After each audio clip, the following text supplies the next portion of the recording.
I'm Donna Wissing. I'm here today to talk to you about Mary Kay Ash and her incredible dream company, Mary Kay Cosmetics. History will prove that Mary Kay was one of America's leading female entrepreneurs in business of all time. In 1993, Mary Kay's company was named as a Fortune 500 company for the first time, and also in the same year, 1993, it was voted as one of the 100 top companies to work for in America. Mary Kay, as a child of age 7, was entrusted to the care of herself and her ailing father. Her mother worked 14 hours a day as a restaurant manager, and often Mary Kay's only contact with her mother was over the phone. If she had a question about what her father wanted to have for dinner that night, she would simply call her mother, and her mother would walk her through what she needed to do. And then she would always say, "Mary Kay, I know that you can do it. You can do it, honey. You can do it." So with that in mind, Mary Kay became a very strong, independent woman at a very early age. One of the disappointments in Mary Kay's life was after her husband came home from World War II and decided he wanted a divorce. This left Mary Kay as the sole financial and emotional physical support of her 3 young children. Mary Kay needed a job. She chose direct sales because it would be flexible and she could still take care of her own small children at home and work. Very quickly, Mary Kay discovered that this was a man's world. She would reach every sales goal that the company had, begin to train the workforce herself, and many, many times the men that she trained received the promotion that was rightfully hers. This insulted Mary Kay, it hurt Mary Kay, and when she asked what the reason was that she did not get the promotion, it was because the men had a family to support. And of course, this insulted Mary Kay because she was the support of her own family. So after 25 years in direct sales, Mary Kay realized there was a lot of things about direct sales that she would change if she had the choice. So she retired, and then she sat down to write a book. And in her dream company, she would not have territories, and anyone could set their own goals and achieve anything they set their minds to. And as she was beginning to write this in a book, she realized she had the perfect outcome for a dream company.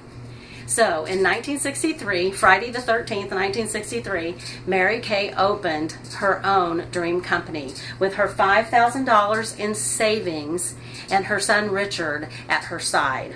Mary Kay set up her company to have no territories, which meant anywhere a sales associate saw someone to recruit or could have a party with, they could do it no matter where. The reason that this worked so famously is because all of the sales directors understood that this was a priority, and this became known as the adoptee program.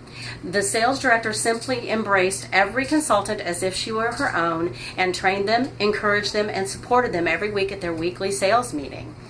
And today, in Mary Kay Cosmetic, this is known as the Go Give philosophy. The Go Give philosophy says we would just embrace these people as if they're ours, and we will do more than was even expected. The other thing that Mary Kay was adamant about was that her company would be based on the golden rule. And this is found in Matthew chapter 7, verse 12, "Do unto others as you would have them do unto you." With those simple but sound business principles, Mary Kay Ash grew her company from 9 beauty consultants to today over 2.5 million beauty consultants worldwide. 35 countries you can find a Mary Kay beauty consultant and products to purchase. Today, Mary Kay boasts over 42,000 independent sales directors, with 600 women reaching the top prize in Mary Kay as a national sales director. The top 100 of these directors will see incomes of over $100,000 up to almost $1 million a year in commissions from their direct sales business. In Mary Kay's world, wholesale is how the consultants purchase their products from Mary Kay. In 1983, that $5,000 investment netted $300 million in wholesale sales. In 1991, Mary Kay wholesales were $500 million. In 1996, Mary Kay Cosmetics had $1 billion in wholesale revenue. In 2005, they hit the $2 billion mark. And in 2012, and from that point on, Mary Kay's annual wholesale sales have been in excess of $3 billion. This is found in the Mary Kay In Touch com page for her beauty consultants. You can find this information. So, seminar every year was their annual sales celebration in which the top performing consultants and directors are rewarded and recognized. They have a queen of sales and a queen of recruiting, and these ladies are blessed with the coveted diamond bumblebee. The reason Mary Kay chose the bumblebee was simply because the aerodynamic engineers told the bumblebee it could not fly. The wings were too small, the body was too big, there was no logical explanation for the bumblebee to fly. And Mary Kay just simply believed in her heart that the Creator had whispered into the bumblebee's ear and told him, "You can do it." Today, Mary Kay Cosmetics is in 35 countries worldwide, and Mary Kay Ash has been named by an academic study performed by Baylor University as America's top business female entrepreneur of the century. Any questions? So Mary Kay passed away. Who runs the company now? Mary Kay did pass away on Thanksgiving Day 2001. Her family still controls the business, and it is still based in Dallas, Texas today. This sounds like a pyramid. If not, what distinguishes it differently than what a pyramid is? That's a very good question. Mary Kay is not a pyramid scheme. Mary Kay is a dual market business. And what that means is the consultants join Mary Kay and they buy their products wholesale from Mary Kay Corporate or Mary Kay Cosmetics. Every consultant purchases the product at the same cost and then sells retail to their customer. This is a dual market and not a pyramid.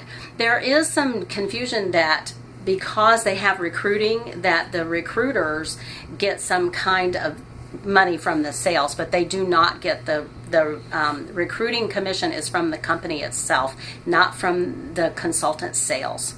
Can men do this? Mary Kay did start her business in 1963 with women in mind, and of course back then not very many men were wearing facial products, but that has something that has changed and came on the scene in the 1990s. Men are a very big part of Mary Kay Cosmetics, and in November of 2011 the first sales director earned the coveted pink trophy on wheels, the Mary Kay Pink Cadillac. Thank you all for coming today and for your attention.